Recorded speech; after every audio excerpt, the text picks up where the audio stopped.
Third blog for the day. This one is the body, the brain, the soul.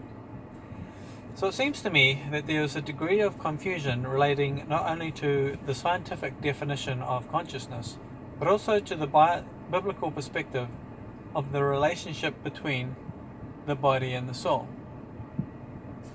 In fact, science questions the very existence of the spiritual aspect of the universe entirely. Is that arrogant foolishness or just the honest spirit of scientific inquiry? Maybe a bit of both, but it seems odd to assume something that can't be seen isn't there, considering bacteria and atoms were both dismissed by so-called experts. From a biblical perspective, things are a lot clearer. Joel says in his letters that the body is a tent for the soul, so temporary. In the resurrection, we will have incorruptible bodies with no memory of this life. Thus, we are not our bodies, our memories, or any part of what we are now. Rather, we are entirely our spirit or soul. That is the part of us that will be brought back into re-existence in the resurrection. Where is that part of us now? In our head? I don't think that part of us can be attached like a tendon to a physical part of our bodies simply because it is not physical. No part of us needs to be intact for our soul to be. If we exist physically, our soul observes this somehow, but does not record our lives in memory. We see out of our eyes with our soul, as it were.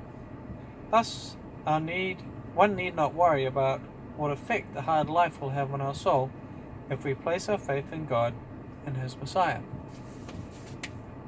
Lastly, of course, we must discuss the whereabouts of the soul after the death of the body and before the resurrection.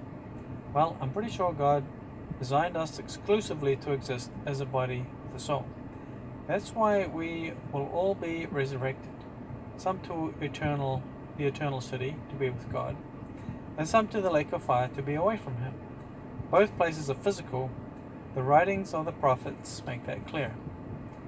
What is also clear is that our spirit would have no way to perceive or even move in a way conceivable to us without the body's mechanisms.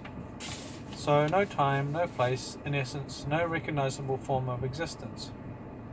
I would imagine the first real perception we have after our bodies are completely dead is that of the resurrection, which probably means immediately after we die, we are resurrected from our perspective.